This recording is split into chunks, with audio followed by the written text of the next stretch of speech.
Let's talk about the astrology for the week of February 23rd, 2025. The very first aspect we have going on this week is that Mercury will trine Mars. So Mercury is in Pisces, Mars is in Cancer. So this is a water trine. So this talks about reading and writing. Your mind can be kept very, very busy. This is great for investing into intellectual studies, into all those kind of things like that that involve intellectualizing the matters of life specifically. This is all about really, really delving into reading and writing for your highest good, for what it can be, for the best, highest, and most loving good of all. This can leave you with a very straight, direct, and persuasive style of communication as well, communicating things very, very truthfully, very directly. You may have a lot of confidence in your communications as well. It's also great to focus on future plans, on the plans that you have going on in the future. Your ambition is clear at this time, and this is a time to act assertively to accomplish what you desire. So this is about really, really being assertive in going after what you most desperately want. And your points that you want to make are objective, clear, and powerful.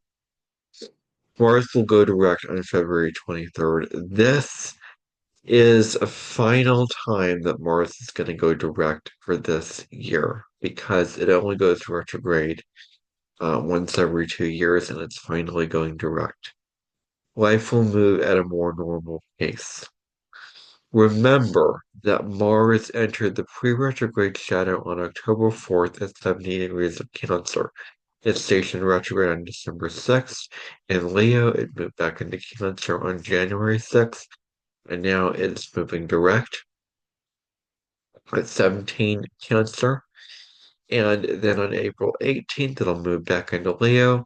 On June 18th, it will move into the sign of Virgo. So that's the whole timeline of events. And early on in May, it will end the post retrograde shadow. So Mars gives us vitality and strength. That's what it's really all about. Frustration is a key theme with Mars. Rage is another key theme. And conflict, because Mars is the separation principle. It's all about conflict. It's all about dividing and conquering life. Some say that Mars is not strong in the sign of Cancer because it's considered fall. It's opposite Capricorn. Mars in Capricorn can be very, very powerful boss energy. It can be someone who is in it for the long term, going after their desires because Capricorn is a goal-oriented sign. And so there's something to be said about arguing that that Aries in Capricorn is more compatible than Aries in Cancer because Mars is exalted in Capricorn. So I would argue that that would be the case. But it all depends on what's going on in your individual birth chart and the other person's birth chart. It's not just their sun signs that define the full picture, as that been stated. So Cancer is a sign that can be conflict avoiding, can sort of go around the issue, go around the obstacle, and not face it head on because of fear of that. Mars also rules anger and passion. When we're embracing our Mars, we are courageous and we thrive on physical activity, running, walking, going on the treadmill, doing all kinds of physical activity, lifting weights, all those kind of things like that. Mars does not like to be held back, slowed down, or repressed. That's a very, very key thing with Mars, is that it's not about um, being pushed down and really not being for it to be allowed to express itself fully. So We may also find that this can be a powerful time to reconnect with long lost family members as well. Mars Direct can help you get things moving once again. It can really, really help with moving in powerful directions. A surge of confidence and energy returns when Mars goes direct. On February 25th, we have Mercury will form a conjunction to Saturn in Pisces. So our mind may dwell on negatives, may dwell on the serious, sober reality of things. Maybe we may be pessimistic, we may see the glass half empty instead of half full.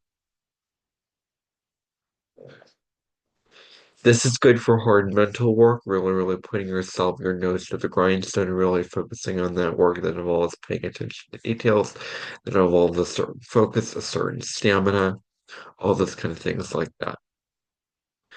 This can form melancholiness and meanness at worst. This is good for things requiring sane concentration, patience, and sound judgment. So it's good for all these kind of things. This is good for speaking out against the underprivileged. Thinking becomes more serious. This is good for setting long-term foundations for us in our individual experiences. This is great for studying and anything that requires serious focus, anything that requires you to um, really focus on what you need to do for that particular thing, and this is good for that. You may have to deal with restrictions. That may be something that has to come up during this time. Make sure you understand the rules before you enter into business deals. Make sure you read the fine print, you get all the details checked on your list before entering into a business deal. You may find that you have more tact, practicality, and sensibility, which helps you to get your point across. On February 7th, Mercury will sextile Uranus. So this is all about meeting people from different cultural backgrounds. Discovery may come from drama or flashes of insights. This can also present you with an opportunity to look into the future and to plan for the future very, very effectively. This is all about future pacing in an effective kind of way. This is all about sharing ideas and meeting new people, having conversations, sharing what you have on your heart and your mind, and meeting people and listening and engaging with them. Studies and exams should go very, very well for you at this time. That may be a possibility. This may bring with excitement and insatiable curiosity for new experiences and people. It's important to respect both your boundaries and other people's boundaries as well. This may present the rush of new information and perspectives. Respect is also very important at this time. It's also important to find emotional balance. It's also important to have healthy and exciting conversations. The new moon in Pisces will occur at 9 degrees on the 27th of February. So with this new moon energy, we may be feeling scattered, overly emotional, and vulnerable because of the Piscean qualities. This may present to us a deeper understanding and awareness of what is going on in our lives, what we need to remember for our highest good. Reaching the endpoint can bring a sense of wisdom and knowledge.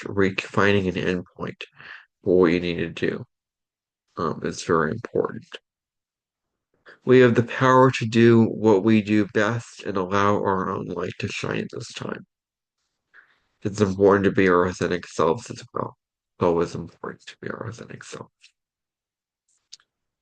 Any transforming, healing, and shifting can be very, very palpable for this time. We may be setting intentions for a brighter future. We may be thinking about what you want to expand to attract into your life. And new beginnings can be very palpable at this time. Pisces is really the final frontier of the whole zodiac. It is the final frontier of the astrological year when the sun moves into Pisces, and that is a literal meaning. It can mean that it's the last stop on the wheel of evolution of life. It signifies the ending and resolution of the human cycle and spirit. Pisces relates to spirituality, creativity, mysticism, and healing. Now, February 28th, Mercury will conjunct the North Node. So we may be feeling called to move forward on our path now. Our visions might entail some form of communication or writing project. This is important to also clear away old patterns and sabotaging beliefs in your mind. This is a time to emphasize intelligence and communication abilities as well. Emphasizing these things is very, very important. Don't go along with the flow if it doesn't feel right for you. That's very, very important to remember. You have the ability to make your ideas widely accepted by the masses and to make ideas widely accepted. It's important to embrace your individuality at this time. Now, on March 1st, we begin the Venus retrograde cycle. Venus goes retrograde. It will stay retrograde until April the 12th. Venus goes retrograde at 10 degrees of Aries. It's going to retrograde all the way back to 24 degrees of Pisces. So you want to look in your own chart where that range of degrees falls in your own natal chart. Venus is the planet of love, relationships, and your values. So, um, past relationships could come back during Venus retrograde. That's certainly possible. You may be meeting people from your past. That's possible. Healing and inner reflection, where we are guided to reassess our values. Being guided to really look at all values very, very closely. We're shifting our values to what is truly important for us. That's very important. Venus retrograde will have a fiery quality when in Aries. We will be guided to lead with our hearts and attune to our passions with Venus retrograde in Aries. Venus retrograde in Aries might trigger more egoic wounds if we're looking at that kind of a thing. And we want to look beyond the surface of conflicts to find the lesson, to find the larger meaning of that conflict that can come up for us. Venus in Pisces will be more softer and more perspective when Venus is retrograde in Pisces. We can look at what is in our heart. We may be feeling quite vulnerable under Venus retrograde in Pisces. It's important to look at what is truly important to us at this time. We may also have to be mindful of taking on other people's energy and not having it, knowing where you end and they begin. That's very, very important to not take on other people's energy, to have healthy boundaries. When a planet is retrograde or more in perspective, we go through a course correction with whatever matter that planet rules. So it's important to not be aggressive in our relationships as well, be assertive, not aggressive. Any friends or family issue may go through a review, and it depends upon the maturity of both parties involved. So that is all that I have for the astrology of February 23rd through March 1st. Thank you for watching. What do you like about this week? Down in the comment section below, you can let me know. Hit the notification bell. and I will see you in the next video. Bye, everybody.